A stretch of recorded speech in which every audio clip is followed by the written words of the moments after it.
Salmo 127 es un salmo que escribe David y que se lo dedica a su hijo Salomón, o se lo escribe a Salomón. Y dice, cántico gradual para Salomón.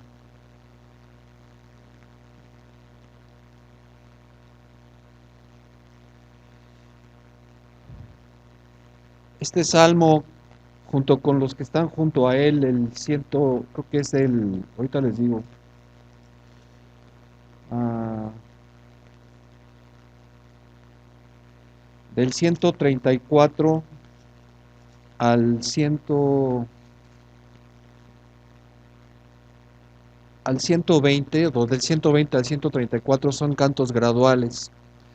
Son los cantos que se cantaban en Israel en las tres fiestas cuando se dirigían de sus ciudades de origen a Jerusalén para celebrar las tres fiestas anuales a las que tenían que ir a Jerusalén, que eran Pascua, Pentecostés y Tabernáculos. Estos salmos se iban cantando y por eso se llaman graduales, porque iban subiendo de sus ciudades hacia Jerusalén.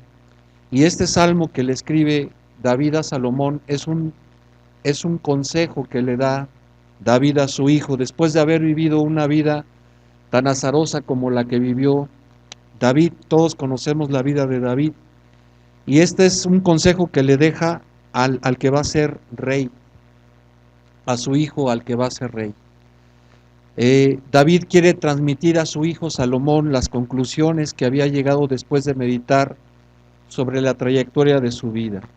He de decir que esta predicación es un estudio que vi en internet y que el estudio lo hace un hermano español que se llama Esteban Rodeman. Este hombre hace este estudio y me pareció muy hermoso, algo como para compartir, para que todos tengamos un objetivo en nuestra vida, para que todos sepamos que hemos sido llamados a algo. Y por eso es que quiero compartirlo. Entonces, este hermano, yo lo dividí en dos partes básicamente, porque el estudio es un poco extenso como para darlo en 45 minutos que tenemos aquí. Yo lo dividí básicamente en dos partes. La primera parte es del verso 1 y verso 2. Entonces empieza el salmo diciendo, si Jehová no edificare la casa, en vano trabajan los que la edifican. Si Jehová no guardare la ciudad, en vano vela la guardia. Por demás es que os levantéis de madrugada y vayáis tarde a reposar, y que comáis panes de dolores, pues que a su amado dará Dios el sueño. Entonces, hasta aquí es la primera parte de lo que voy a hablar ahora. El objetivo de Salomón, de David, perdón, para al escribirle esto a Salomón, es decirle en pocas palabras, Salomón, debes de tener un objetivo en tu vida, debes de tener un plan de vida. Y es algo que nosotros debemos de tener, cada uno de nosotros debemos tener un plan de vida.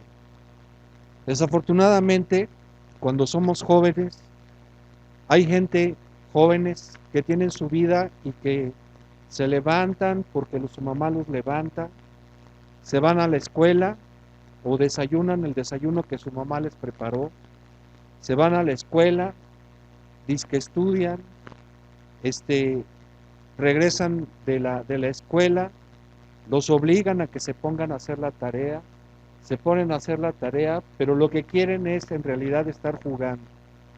Antes, cuando yo era niño, llegaban, mi mamá me decía mis compadres, y tocaban a la puerta y decían, señora, ¿no deja salir a Ubaldo a jugar? Y mi mamá decía, no quiero compadritos hasta que terminen la tarea. Y uno como chamaco estaba que se le quemaban las habas para salir a jugar. Y no tenía yo un objetivo, no tenía yo un objetivo en la vida.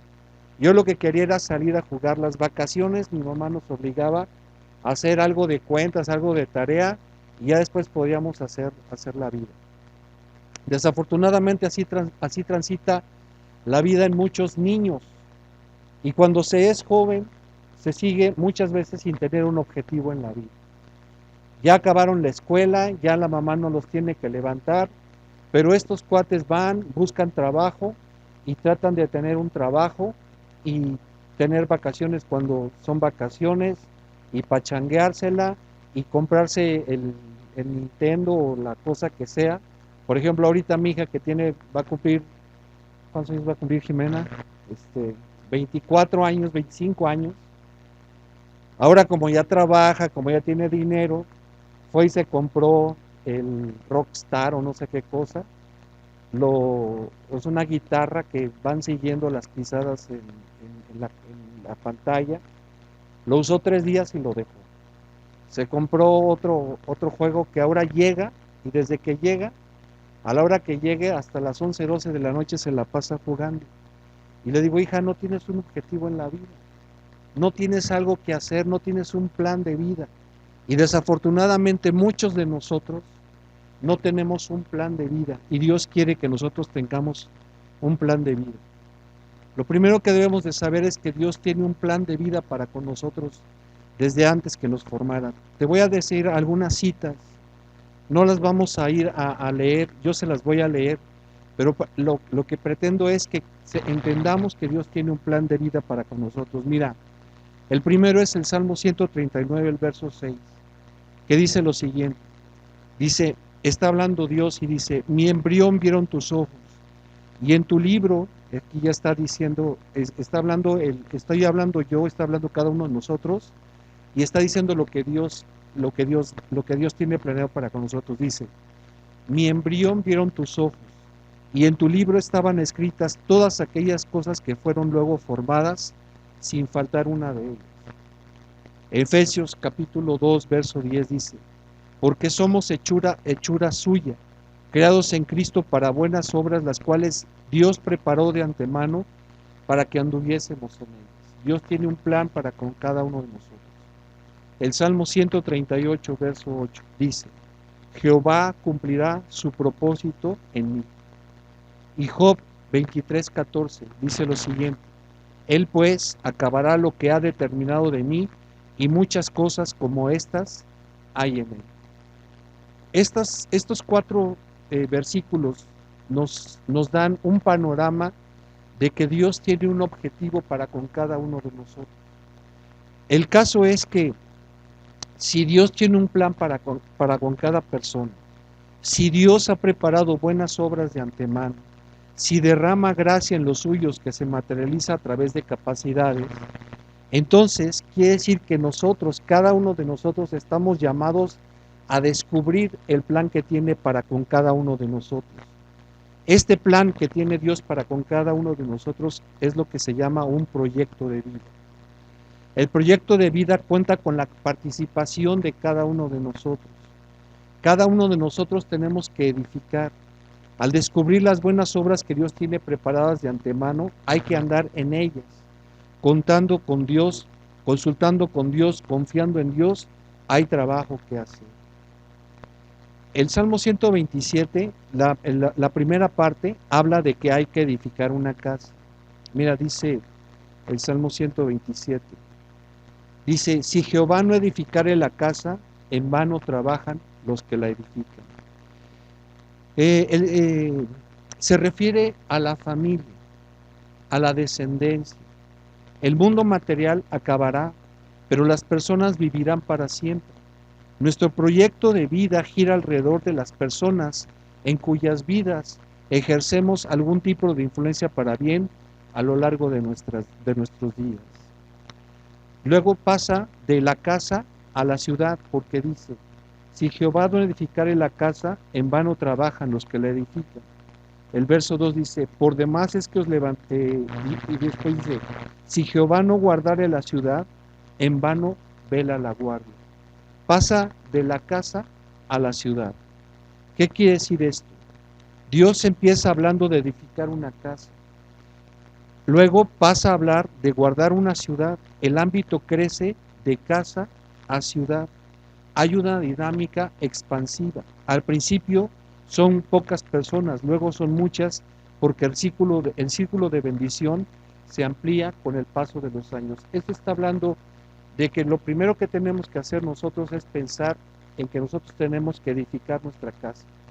Seas papá, seas mamá, seas hijo, tú tienes que tener un objetivo de vida y tienes que tener un panorama. Y ese panorama es primero bendecir a los tuyos, pero esa bendición a los tuyos se tiene que expandir, no solamente a los tuyos, sino a la gente que te rodea. Ese debiera de ser un objetivo en la vida que nosotros tengamos un plan de vida. Un proyecto de vida requiere el máximo esfuerzo. Esta semana me habló por teléfono una hermana, tenemos un proyecto aquí que estamos desarrollando algunos, y me habló una hermana y me dice, oiga, yo quiero participar en el proyecto. Y le dije, ok, quiero que pienses una cosa, y quiero que pienses en cuánto estás dispuesta a pagar para participar en este proyecto. Se quedó callada y dice, pues es que no tengo mucho dinero. Le digo, tú piensa lo que estás dispuesta a pagar por participar en este proyecto. Le dije, piénsalo bien. Y mañana me llamas. Al día siguiente me llamó y me dijo, y le dijo, ¿qué estás dispuesta a pagar?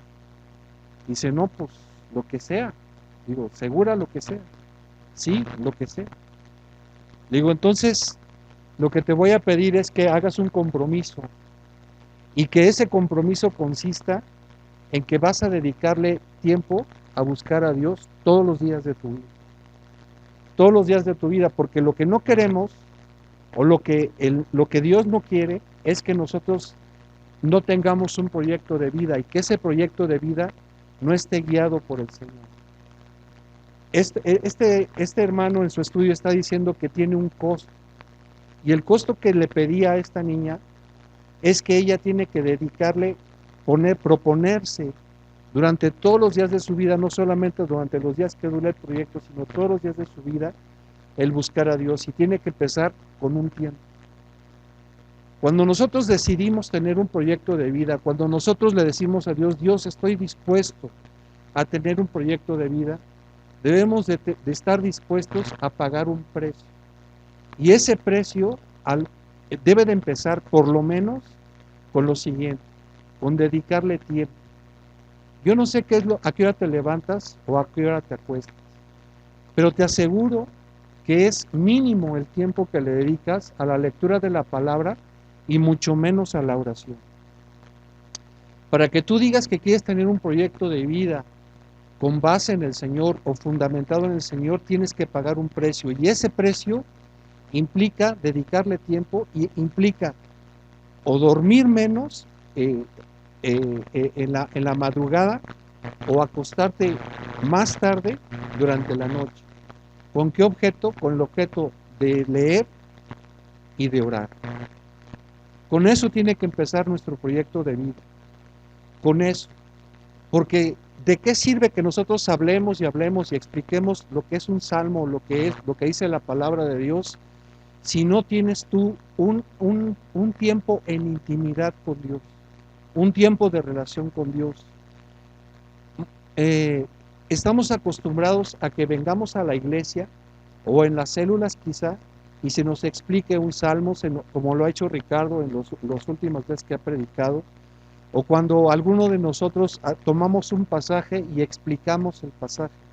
Y la pregunta es, ¿de qué sirve que se te explique el pasaje si no tiene un punto de aplicación real en nuestras vidas? Y lo que trata de decir este hermano con este estudio sobre el Salmo 127 es, David le dio un consejo a David. Y el consejo a David empezó hablando de la familia y empezó diciéndole en pocas palabras, Salomón, tienes que tener un plan de vida. Ese plan de vida tiene que estar fundamentado en Dios, y ese fundamentado en Dios tiene que empezar con la familia. Y tu visión tiene que ser tan clara que esa familia, lo que tú hagas con tu familia, se tiene que expandir no solamente a tu familia, sino a los descendientes de tu familia y a la gente que rodea a tu familia. Pero para eso tienes que empezar pagando un precio. Y el pagando un precio, el principio del pagar un precio quiere decir una búsqueda verdadera de Dios. No venir cada 8 días a la iglesia o no asistir cada 8 días a la sinagoga y escuchar un mensaje en el que digas, ahora ya entendí, sino ahora ya entendí para ahora dedicar a aplicar. Y eso es lo que los animo y me animo a mí mismo a que hagamos. Dios tiene que activar el proyecto de vida. El salmista dice 2 veces, si Jehová no edifica, si Jehová no guarda. El Señor tiene que presidir la actividad. Él da dones, Él pone las circunstancias, Él abre y cierra puertas, Él da fuerzas y solo Él puede dar buen resultado. Al reconocer estos hechos, el creyente recuerda que depende profundamente del Señor en todo momento, como dice Jesucristo en Juan 15:5. Dice, separados de mí, nada podéis hacer. Nosotros tenemos que depender de Jesús para todo el proyecto de vida que nosotros tengamos. Jesús debe ser el centro de nuestra vida. Nosotros debemos de pensar, dependiendo de la edad que tengamos. Si yo soy un joven, como el que estaba hablando al principio, que solamente está pensando en llegar a la casa para jugar con el aparato de la televisión o a salir a jugar o no sé, nosotros debemos de empezar a tener un plan de vida en el cual el Señor sea la fuente de todas las cosas que hagamos, sea niño o sea adulto, sea hombre o sea mujer. Eso habla de tener un buen plan de vida diseñado en el Señor. Contar con el Señor en todas las actividades que configuran el proyecto de vida significa consultar con Él, significa buscar su luz, significa pedir su dirección, significa reclamarse su sabiduría para todas las cosas, significa confiar en Él, llevándole todas las cargas en oración, todos aquellos obstáculos que dificultan el camino, significa escoger las cosas que le agradan, tomar las decisiones en sintonía con su voluntad. Por otra parte, los verbos edificar y guardar, que se mencionan en el Salmo 127, aclaran la parte humana del proyecto de vida. Nos dice que esto requiere esfuerzo. Mira, toda la vida, seas converso o no seas converso, tienes que ir a trabajar para llevar alimento a tu casa. Cualquier cosa que tú compres, sea perecedera o no perecedera, se puede echar a perder o se te va a echar a perder. Por ejemplo, compras una estufa y esa estufa va a tener un periodo útil de vida. Si tú compras frijoles y no los cocinas o no los cueces o no los procesas, se van a llenar de gorgojos, se te van a echar a perder. Si guardas el arroz, se te puede llenar de hongos. Esto habla de que la vida es azarosa. ¿Qué quiere decir azarosa? Que la vida va a tener cosas en contra. Vamos a tener muchas cosas en contra. Cuando nosotros nos convertimos, muchos de nosotros pensamos que ya no vamos a tener problemas, pero vamos a seguir teniendo problemas. La cosa aquí es que los verbos edificar y guardar aclaran la parte humana del proyecto de vida. Es decir, en nuestra vida vamos a tener problemas. La vida, te conviertas o no te conviertas, vas a tener problemas en la vida. Por eso estoy tratando de decirte, lo que compres, sea tu coche, se te va a echar a perder. Compres arroz, también se te puede echar a perder. Compras carne, se te puede echar a perder. Compras jamón, se te va a echar a perder. Si esas cosas suceden con la vida cotidiana, también te van a pasar a ti y a mí, seas converso o no seas converso. La buena noticia es que si el proyecto de vida se hace sintonía con el Señor, habrá satisfacción en el alma y reposo en su tiempo, pues a su amado dará Dios el sueño. La segunda parte en la que divide este hermano el estudio del Salmo 127 es de los versos 3 al 5, hablando acerca de la herencia que son los hijos. Y dice, he aquí, herencia de Jehová son los hijos, cosa de estima el fruto del vientre. Como saetas en mano del valiente, así son los hijos sabidos en la juventud. Bienaventurado el hombre que llenó su aljaba de ellos, no será avergonzado cuando hablare con los enemigos en la puerta. Un proyecto de vida tendrá fruto en personas. Mira, el Salmo 127 empieza, como dije, hablando acerca de la familia y después hablando de la ciudad.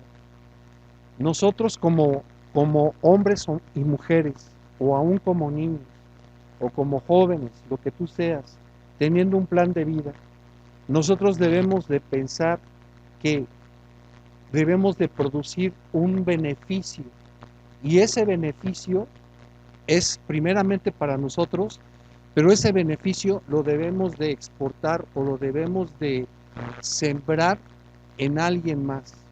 Y en este caso, como empezamos en la familia, quien el primer beneficiado o los primeros beneficiados de la decisión de este plan de vida deben de ser nuestros hijos.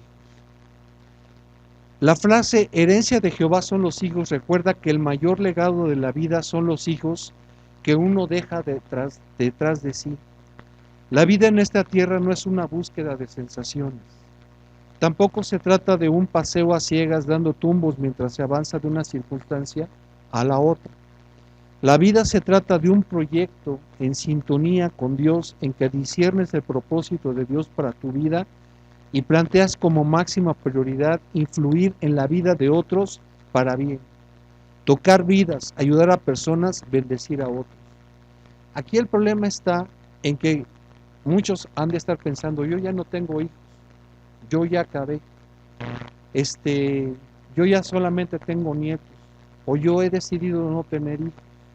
Aquí la cosa es que nosotros, desafortunadamente, como la mayoría de nosotros no tenemos un plan de vida, no estamos pensando, o solamente estamos pensando, mejor dicho, en nuestros hijos, en el bien de nuestros hijos, pero a lo que se refiere este hermano en sus estudios y a lo que está diciendo que David estaba diciéndole a Salomón es, tú además de educar a tus hijos, tú además de causar un beneficio en tus hijos, debes de pensar en otras personas además de tus hijos. Y es lo que trato de decir. Cada uno de nosotros debemos de ser influencia no solamente en nuestros hijos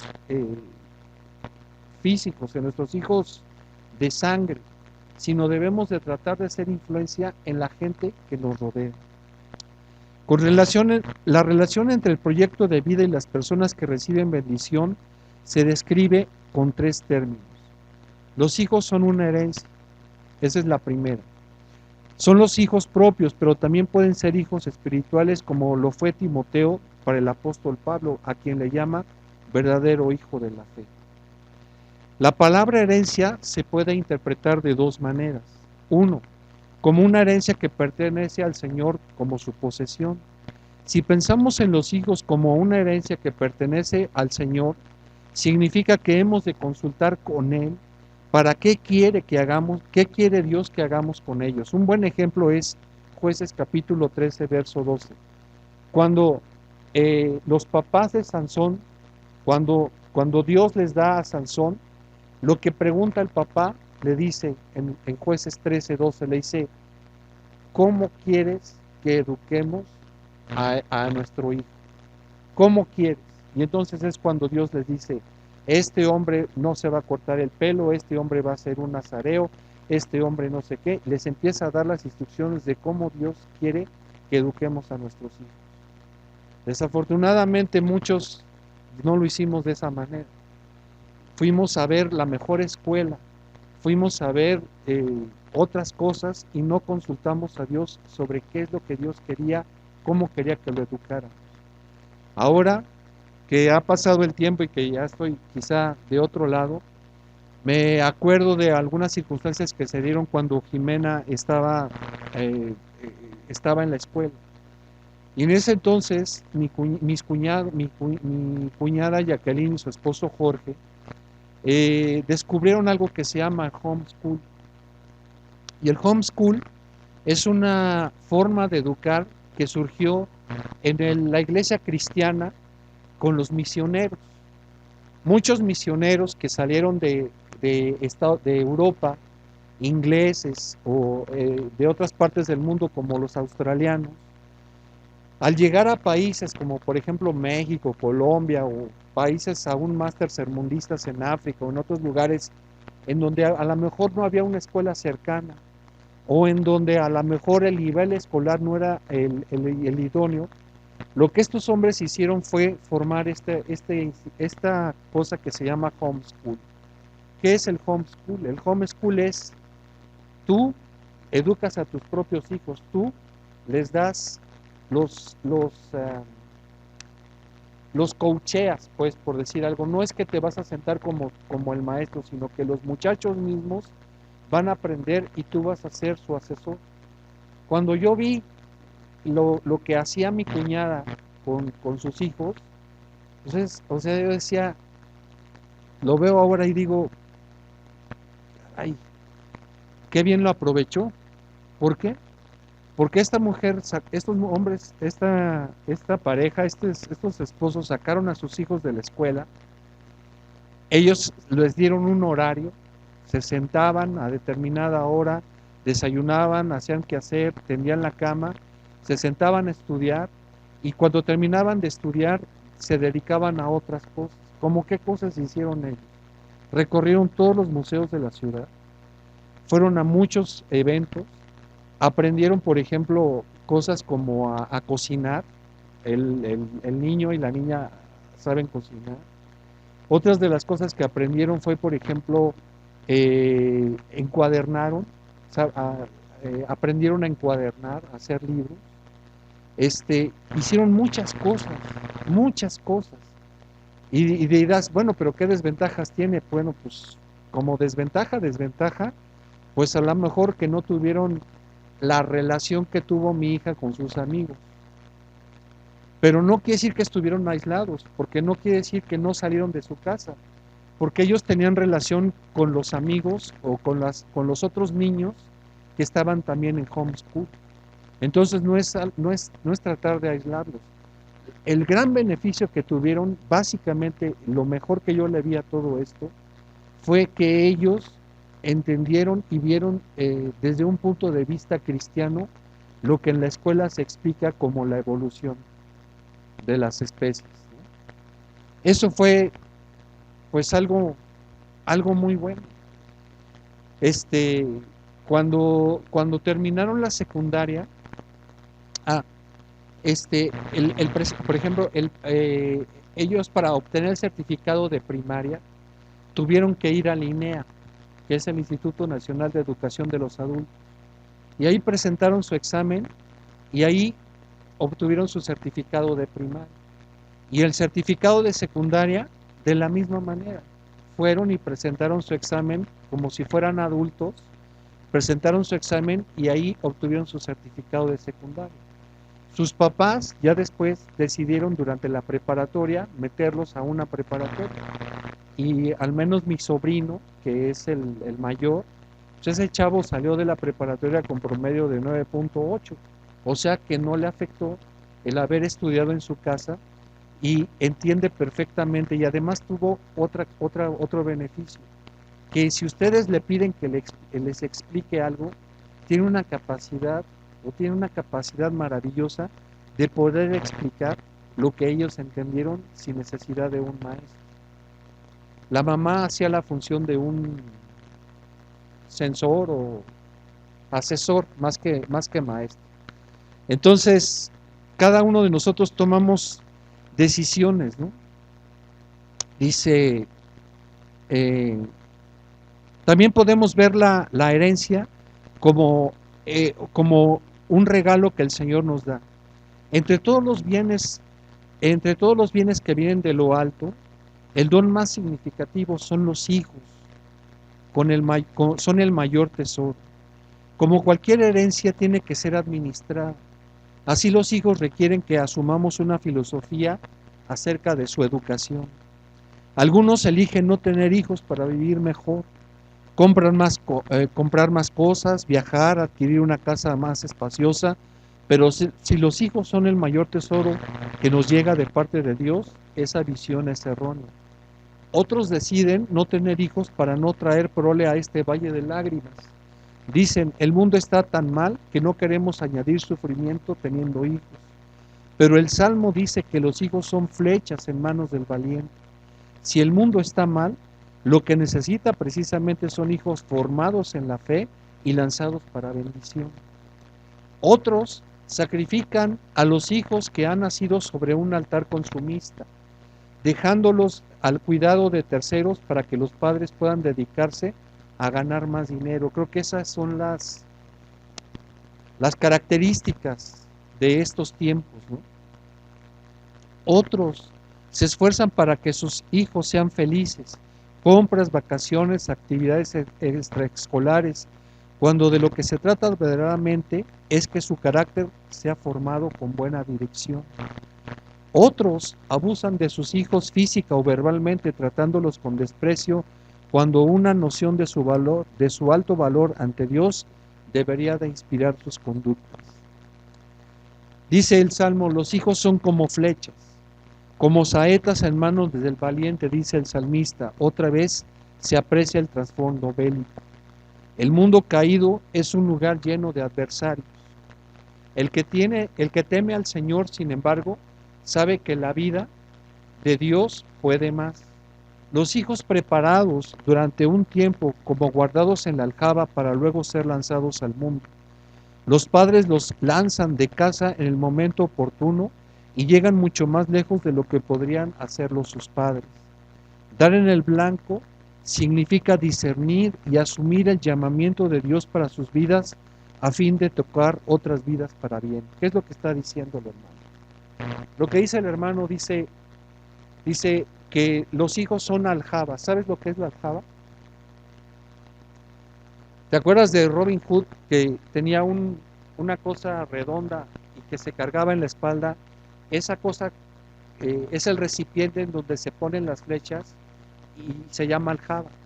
Y entonces dice el salmista, dice: bienaventurado el hombre que llena su aljaba de hijos, ¿no? O sea, sus hijos los llena de flechas. Y lo que te dice el estudio, te dice: mira, tú debes de hacer las flechas, no solamente llenarlos.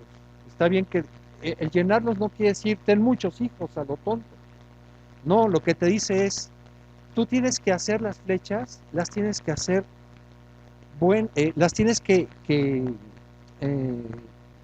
cortar, que afilar, que preparar de tal manera que cuando tú las dispares se vayan derechas. Se vayan derechas. Es decir, tienes que ponerle, tú sabes que si a una flecha no le pones las plumas de la cola, ¿sabes qué es lo que va a pasar con la flecha? No tiene dirección. No tiene dirección. Es como un avión al que no tiene la cola vertical de la cola. Ese avión no tiene timón. Es lo mismo que hace las plumas en la cola de la flecha. Y dice, tú las tienes que hacer perfectas, y para eso requiere tiempo. Para eso requiere tiempo. Desde que nacen hasta que los chamacos se casan y se van de la casa. Todo ese tiempo es un tiempo que tenemos nosotros los padres para preparar a nuestros hijos. Si yo, como hijo, soy una flecha de mi padre y llegué a los 100 metros, mi hija tiene que llegar a los 200 metros, a los 150. Es decir, mi hija tiene que llegar más lejos de lo que yo llegué. Pero no solamente debo de hablar de mi hija en la carne, sino que debo de hablar de mis hijos espirituales. Es decir, debo de tener un plan de vida para capacitar a otras personas para que lleguen más allá de lo que yo he llegado o de donde yo vaya a llegar. El apóstol Pablo, hablando en Efesios, dice, no que yo ya lo haya logrado todo, sino que ya haya llegado allá, sino que yo olvido lo que quedó atrás, me levanto y veo para ver si logro así aquello para lo cual he sido llamado. ¿Hasta dónde en nuestro plan de vida, hasta dónde en lo que nosotros queremos hacer, estamos pensando en que nuestros hijos lleguen más allá de donde nosotros hemos llegado? Les aseguro que todos los que tenemos hijos pensamos en que queremos que nuestros hijos lleguen más allá de donde hemos llegado. Yo le digo a mi hijo, yo quisiera que tú tuvieras una profesión, que trabajaras y que llevaras a Amapresa más allá de donde la hemos llevado. Pero lo que muy pocos padres piensan, desafortunadamente, es hablarles en un sentido espiritual. Que si yo he llegado a ser líder en una célula, que tú seas líder de más células, que tú tengas más visión, que tengas la visión de capacitar a más gente, que tengas la visión de ser ejemplo para más gente. Eso es a lo que se está refiriendo aquí el hermano. Durante la infancia estamos preparando para volar el nido algún día, para vivir independientemente como personas de provecho. Los padres siempre tendrán esta perspectiva en mente y ello les enseña multitud de cosas. Una ética de trabajo, el manejo del dinero, las sutilezas de las relaciones humanas, los modales correctos, una curiosidad intelectual, un espíritu aventurero frente al futuro, un compromiso con el servicio, una espiritualidad libremente asumida e independiente para que lleguen a ser independientes de sus padres y dependientes de Dios porque así lo desean. La metáfora de la flecha y la importancia de tallarla bien para que vuele derecho sugieren que la labor de educar a los hijos incluye varios compromisos. Son 4. El primero, el compromiso de dar un ejemplo coherente, sensato, espiritual. El compromiso de crear un entorno eficiente en el hogar, sobre todo en la relación entre el padre y la madre. El compromiso de enseñar a los hijos tanto en capacidades básicas para lidiar con el mundo externo, como en el conocimiento del Señor y su palabra. El compromiso de dar un empuje para que anden solos en el camino vital. Esto podría ser un apoyo económico para que hagan una carrera, compren una casa o monten un negocio. El apóstol Pablo lo dice claramente: no deben atesorar los hijos para los padres, sino los padres para los hijos. Desafortunadamente, ahora muchos están pensando en que los hijos van a ser el soporte cuando sean viejos. Y nosotros como padres debemos de pensar en dejar herencia a nuestros hijos para que nuestros hijos se libren de nosotros como una carga al futuro. Algo que yo le digo a mi esposa, porque yo a veces me ponía a pensar en Jimena y decía, híjole, yo no quisiera que Jimena pensara que qué friega para mí, porque no soy, como soy hija única, me voy a tener que chutar a los 2 abuelitos. Entonces le digo a Yarla, le digo, algo que debemos de procurar es generar el ingreso suficiente para que tú de tu propio pie entres a un asilo cuando así lo creas necesario. O sea, no estoy pensando en un asilo porque ya está toda chochita, sino que ahora, por ejemplo, hay casas, hace unos 10 años vi esto, hay unos condominios, por ejemplo, un condominio en la zona de la Herradura, que es un edificio de departamentos, y cuando ves el plano del departamento, hay departamentos de una recámara o de 2 recámaras. Los de sean de una o de 2 recámaras, tienen las puertas lo suficientemente anchas como para que entres en silla de ruedas. Tu baño es un baño que tiene todas las agarraderas habidas y por haber, y con la puerta ancha para que también entres en silla de ruedas. Te admiten ahí a partir de los 60 años, pero algo que no admiten son escuincles. No admiten. Tienen servicios como el siguiente. Por ejemplo, tú le puedes pedir a la administración del edificio que te suban desayuno, comida y cena, que te laven que te laven la ropa una vez a la semana, dos o 3 veces a la semana. Es decir, son edificios para gente que vivan su retiro en ese lugar. Y eso es a lo que yo me refería. Le digo, Yarla, cuando ya te sientas abuelita de 80, de 90, de 105 años, que digas, ya no puedo, quiero dejar el recurso suficiente para que tú entres por tu propio pie a ese lugar. A eso se refiere la Biblia cuando dice, debemos de dejar herencia a los hijos. Es decir, no les dejes problemas y dales la educación, el recurso, el principio para que ellos tengan pues una vida próspera, pero que no piensen tus hijos que van a ser los que te van a mantener al final, ¿no? Otra cosa más es que los hijos son un testimonio. El salmista dice que el hombre temeroso de Dios no será avergonzado. cuando hablare con los enemigos en la puerta. La idea es que los hijos son un baluarte, una fortaleza, un respaldo incuestionable. Los hijos dan fe de la calidad personal de sus padres. El Nuevo Testamento afirma que un candidato anciano de la iglesia debe tener hijos que hayan asumido libremente los mismos valores que su padre, como se deduce de la frase con toda honestidad que está en 1 Timoteo capítulo 3. Cuando esto ocurre, es un testimonio poderoso de que el padre ha hecho algo bien. Ha vivido en casa la fe que ha profesado en la calle. Este respaldo viviente calla la boca de los opositores. Anuncia a todos que el padre es una persona de peso. La forma de ser de los hijos responde a lo que han vivido en casa. Si ha habido coherencia, amor y corrección, esto se notará en ellos. Si los padres han dado un ejemplo digno, los hijos serán los primeros en seguir las pisadas de sus mayores. David dedica este salmo a su hijo Salomón. Después de toda una vida de experiencias variopintas, quiere comunicarle a su hijo lo que realmente importa. Nos anima a plantearnos un proyecto de vida, un proyecto que tenga que ver con personas.